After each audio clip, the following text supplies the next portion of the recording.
Starting off, we have 4 pieces of tour news.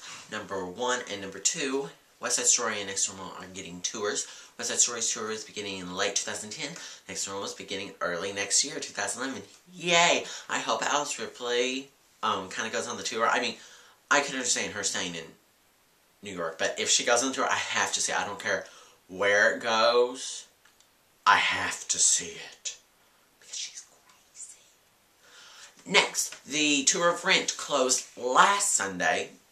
It starred Anthony Rapp and Adam Pascal, the original Roger and Mark from the Broadway cast. Yeah, that's it. And number 4, the 17-year tour of Phantom of the Opera ends soon at some point. Hopefully, the Broadway production will take a page out of his book. I haven't talked about my hatred of that show, have I? Oh, God. You don't know me as a person if you don't know that.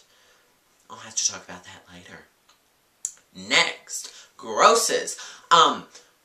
Grosses, most went down. Some of them went way down, like Jersey Boys went way down. But A View from the Bridge and Time Stand Still and a couple others went up. And Time Stand Still got a 1-week extension. It is ending March 27th, I believe. And to accommodate this, the show that was coming into the Samuel J. Friedman Theater, you see, I know the theater, is called Collected Stories. It is bumping its previews back a few days, I guess so that they can have more rehearsal time in the theater. But it's just not even a week. It's like 2 or 3 days. So, awesome. Oh, wow. Not going to finish that.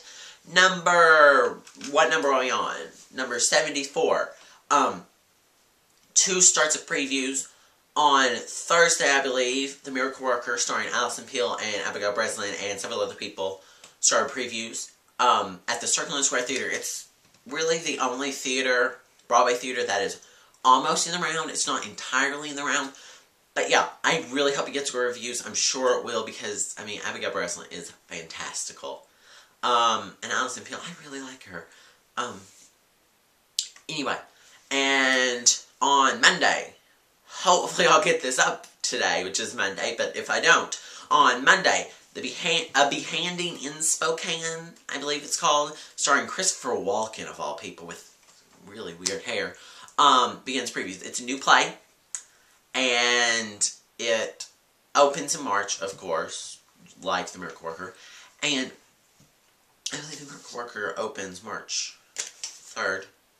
March 3rd, yes. I don't, maybe March 4th, A Behanding in Spokane, but it's about this man who has one hand, and he's looking for his lost hand.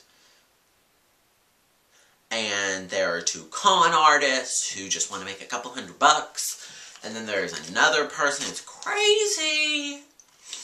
We'll have to see how it does. Next, we have a couple transfers to talk about. This play, it's French. I'm not going to try and pronounce it. It is a revival. It's starting in London later this year, starring David Hyde Pierce, who won a Tony Award for Curtains, and over Raul Esparza, which I don't know how I feel about that. Anyway, that was a tangent. Anyway, and he is going to be starring in that, and then it's coming over to Broadway. And then a show entitled something. A show entitled Paradise Found, starring Kelsey Grammer, will be, or maybe it's a musical, I can't remember, I think it's a musical. It's starring Kelsey Grammer, at any rate. And, yeah, it'll be interesting. Yeah. It's been so long since I looked up what these were. I'm forgetful. Anyway, moving on. The third piece of transfers, yay transfers, is The Mountaintop. It's a new play, nominated for an Olivier Award for Best New Play or something. It's pretty much the Broadway, or the West End equivalent to the Tony Award. but they haven't been announced, so we don't know if it won. But it's about Martin Luther King Jr., the night before he gets assassinated, and he's in his motel room, and this woman comes in and, like, gives him food or something, and then he, like, looks back at his past, and, yeah. Fun. Yeah. Moving on. Tony eligibility. Yes. Tony eligibility was, discussed for a few shows and a few people. Like, Jim Norton and Kate Baldwin and China Jackson are going to be considered eligible for leading actor or actress in a musical. Scarlett Johansson and the woman who plays her mother in A View from the Bridge are being considered for supporting actress. And the one man and one woman from Irving Berlin's White Christmas were being considered eligible for leading actor and actress in a musical. Wow, that was fast. And there are lots of other things you can check, you know, like TonyAwards.com or Playbill.com or whatever to get all the news. But, anyway, I don't have a piece of paper. Anyway, yeah, there was some discussion regarding a few of these, like the mother thing.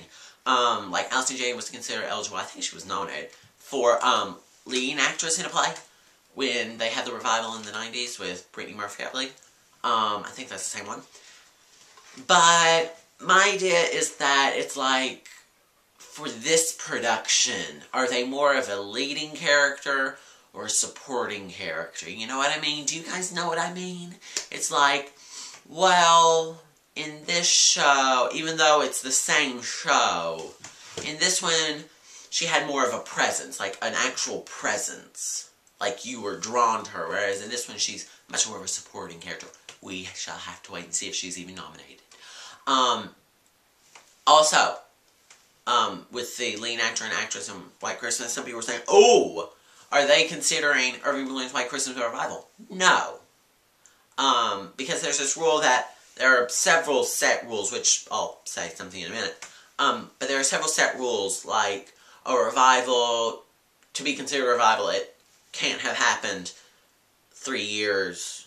Like, there's this window of 3 years between the ending of the original production and the beginning of the new production. And so, since this one took place pretty much exactly a year after, it's not being considered a revival, but it is its own entity. I mean, it is the exact same production, but with new people, and so it's its own entity. And so I feel that it's like its own production. I don't know. But it's not being considered for a revival, naturally. But I looked up the Tony rules and regulations for the 2008-2009 season. And I'm assuming the revival rules haven't changed. But there's this rule that, like, if a show is considered a classic in, I believe, American theater, then it will automatically be considered a revival, even if it hasn't been done on Broadway. I mean, like Oleana and After Miss Julie. Apparently, I'm assuming that the Tony nominators, or the Tony committee, are considering them classics and staples of the theater, and so they're being pushed over to revival, which, you know, I don't know how I feel about that. I think that if it's been on Broadway, it's a revival. If it hasn't been on Broadway, it's new. Just saying. Moving on. Catherine Tow, or Tow Theater, T-O-W, theater is going to be constructed. It's the third theater that's going to be constructed actually on Lincoln Center's property. It's going to be a smaller theater, like 100 and some seats. There's going to be a garden around it. It looks really beautiful. There's a picture of, like, the sketch of it on Playbill.com. Go look at it. It's really, really quite beautiful. It really is. Playbill.com. Wonderful, wonderful, wonderful. I think that may be it. Maybe. Unless I'm forgetting something. Hopefully I'm not. Maybe I'll insert grosses if they're released before I post this video. We'll see.